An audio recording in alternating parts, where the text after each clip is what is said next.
ತರಾತುರಿಯಲ್ಲಿ 24 ಎಇಗಳ ನೇಮಕಾತಿ ಮಾಡಿಕೊಂಡಿದ್ದಾರೆ. ಗ್ರಾಮೀಣಾಭಿವೃದ್ಧಿ ಮತ್ತು ಪಂಚಾಯತ್ ರಾಜ್ ಇಲಾಖೆಯಲ್ಲಿ ಅಕ್ರಮ ಆಗಿದೆ ಎನ್ನುವಂತ ಮಾತು ಕೇಳಿ ಬರ್ತಾ ಇದೆ. ಪ್ರಿಯಾಂಕ್ ಈ ಹಿಂದೆ ಇದ್ದಂತ ಇಲಾಖೆಗಳಲ್ಲಿ ಅವ್ಯವಹಾರಗಳಾಗಿದೆ. ಈ ಅಕ್ರಮ ಸಂಬಂಧ ಪ್ರಿಯಾಂಕ್ ರಾಜೀನಾಮೆಯನ್ನ ನೀಡಬೇಕು ಅಂತ ಬೆಂಗಳೂರಿನಲ್ಲಿ ಕೇಂದ್ರ ಸಚಿವ ಎಚ್.ಡಿ. ಕುಮಾರಸ್ವಾಮಿ ಆಗ್ರಹಿಸ್ತಾ ಇದ್ದಾರೆ. ಈ ಹಿಂದೆ ಪ್ರಿಯಾಂಕ್ ಇದ್ದಂತ ಇಲಾಖೆಯಲ್ಲಿ ಅವ್ಯವಹಾರಗಳು ನಡೆದಿದೆ ಎನ್ನುವಂತ ಆರೋಪಗಳನ್ನ ಮಾಡ್ತಿದ್ದಾರೆ. ತರಾತುರಿಯಲ್ಲಿ 24 ಎಇಗಳನ್ನ ನೇಮಕ ಮಾಡಿಕೊಂಡು ಯಾಕೆ ಅಂತ ಪ್ರಶ್ನೆ ಮಾಡ್ತಿದ್ದಾರೆ. ಇದ್ದಂತ ಇಲಾಖೆ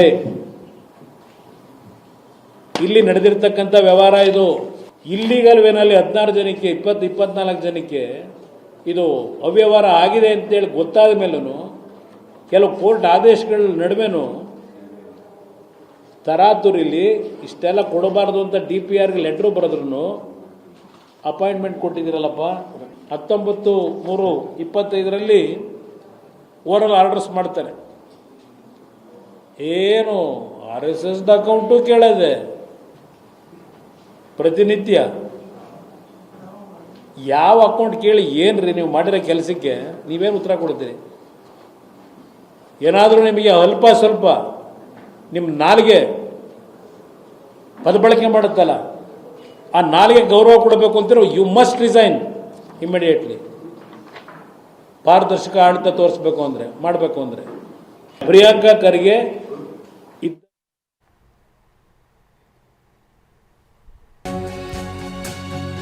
ಗೃಹ ಸಚಿವರು ಪ್ರತಿದಿನ ಒಂದೊಂದು ಹೇಳಿಕೆಗಳನ್ನ ನೀಡುತ್ತಿದ್ದಾರೆ. ಬೆಂಗಳೂರಿನಲ್ಲಿ ಕೇಂದ್ರ ಸಚಿವ ಕುಮಾರಸ್ವಾಮಿ ಅವರ ಹೇಳಿಕೆ ಇದು. ಸಚಿವ ಪ್ರಿಯಾಂಕ್ ಕೃಪಾಪೋಷಿತ ಮಂಡಳಿ ಇದೆ. ಜ್ಞಾನೇಂದ್ರ ಕುಮಾರ್ ಪರೀಕ್ಷೆಯ ಕಂಟ್ರೋಲರ್ ಆಗಿದ್ರು. ಈ ವ್ಯಕ್ತಿ ಉದ್ಭವ ಆಗಿದ್ದು ಹೇಗೆ ಅಂತ ಎಚ್ಡಿಕೆ ಪ್ರಶ್ನೆ ಮಾಡಿದ್ದಾರೆ. ಆಗಸ್ಟ್ 23ನೇ ತಾರೀಕಿನಂದು ಜ್ಞಾನೇಂದ್ರ ಬರ್ತಾರೆ ಅಂತ ಸಚಿವರು ಹೇಳಿದ್ರು. ಆ ಬಳಿಕ 25ಕ್ಕೆ ಜ್ಞಾನೇಂದ್ರ ಎಲ್ಲಿದ್ದಾರೋ ಗೊತ್ತಿಲ್ಲ ಅಂತ ಹೇಳ್ತಾರೆ. ಗೊತ್ತಿಲ್ಲ ಅಂದ ಮೇಲೆ ಗೃಹ ಇಲಾಖೆ ಯಾಕೆ ನಡೆಸ್ತೀರಿ ಅಂತ ಪ್ರಶ್ನೆಯನ್ನ ಮಾಡ್ತಿದ್ದಾರೆ Kumaraswamy.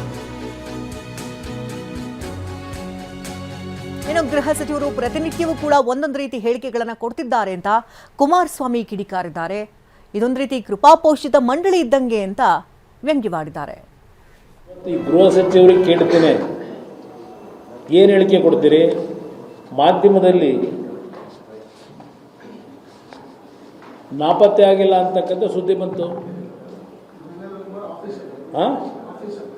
Jnanendra Kumar officer controller, examination controller ಅವರಿಗೆ ಕಳೆದ 2 ವರ್ಷದಿಂದ ಇರಬಹುದು.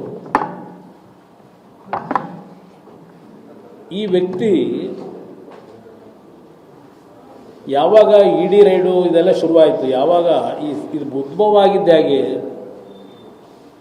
ಯಾರೋ ಒಬ್ಬ ಮಂಜುನಾಥ್ ಅಂತಲೋ ಯಾರೋ ವ್ಯಕ್ತಿ 80 ಲಕ್ಷ ರೂಪಾಯಿ ಡಿಮ್ಯಾಂಡ್ ಇಟ್ಟಿದ್ದಾರೆ ಈ ಪಶುವೈದ್ಯಕೀಯ ಅಭ್ಯರ್ಥಿಗಳನ್ನು ಆಯ್ಕೆ ಮಾಡಲಿಕ್ಕೆ. 40 ಲಕ್ಷ ಅಡ್ವಾನ್ಸ್ ಕೇಳಿದ್ದಾರೆ. 80 ಲಕ್ಷ ಫಿಕ್ಸ್ ಆಗಿದೆ ಅಂತಕ್ಕಂಥದ್ದು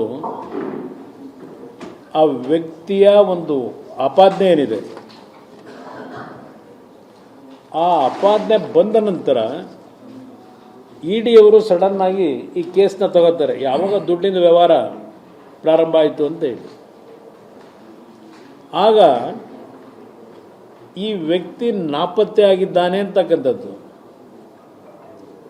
ಸಾರ್ವಜನಿಕವಾಗಿ ಚರ್ಚೆ ಪ್ರಾರಂಭ ಆಯಿತು. ಏನು ಹೇಳಿದ್ರು? ಫಸ್ಟ್ ಹೇಳ್ತಾರೆ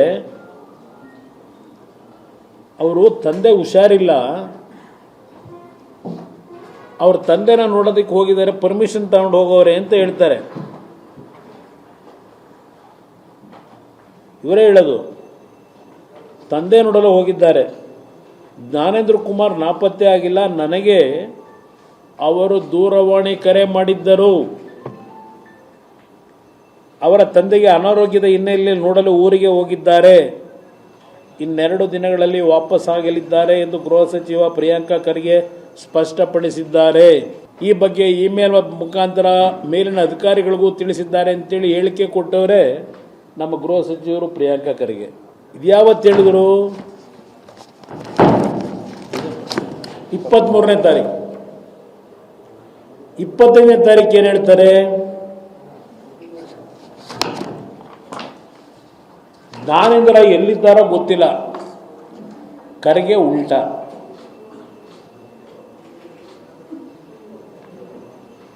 ಜ್ಞಾನೇಂದ್ರ ಎಲ್ಲಿದ್ದಾರೋ ಗೊತ್ತಿಲ್ಲ. ಜ್ಞಾನೇಂದ್ರ ಕುಮಾರ್ ತಮ್ಮ ತಂದೆಗೆ ಅನಾರೋಗ್ಯ ಎಂದು ಹುಟ್ಟೂರಿಗೆ ತೆರಳುವುದಾಗಿ ಹೇಳಿದ್ದರು. ಈಗ ಅವರು ಎಲ್ಲಿದ್ದಾರೋ ನನಗೆ ಗೊತ್ತಿಲ್ಲ. ಮತ್ತು ಈ ಗೃಹ ಇಲಾಖೆ ಯಾಕ್ರಿ ನಡೆಸ್ತಾ ಇದ್ದೀರಿ? ಇವರು ಬಂದ ಮೇಲೆ ಏನು ಪ್ರತಿದಿನ ಹೇಳಿಕೆಗಳು. ಗೃಹ ಇಲಾಖೆ ಸ್ವಚ್ಛ ಮಾಡಿಬಿಡ್ತೀನಿ, ನಮ್ಮ ಸರ್ಕಾರ ಯಾರನ್ನೂ ರಕ್ಷಣೆ ಮಾಡುವ ಪ್ರಶ್ನೆ ಉದ್ಭವಿಸೋದಿಲ್ಲ. ಇದು ರಕ್ಷಣೆ ಅಂತ ಕರೀತಿರೋ ಈ ಎರಡು ಹೇಳಿಕೆ ನೋಡಿದಾಗ ಇವರು ಕೇಳಿ ಊರಿಗೆ ಹೋಗೋರೆ ಅಂತ ಹೇಳ್ತಾರೆ. 23ನೇ ತಾರೀಕು ನನ್ನ ಗಮನಕ್ಕೆ ಬಂದೇ ಹೋಗಿದ್ದಾರೆ ಅಂತಾರೆ. 25ನೇ ತಾರೀಕು ಹೇಳ್ತಾರೆ ನನಗೆ ಎಲ್ಲಿ ಹೋಗೋರೋ ಗೊತ್ತಿಲ್ಲ.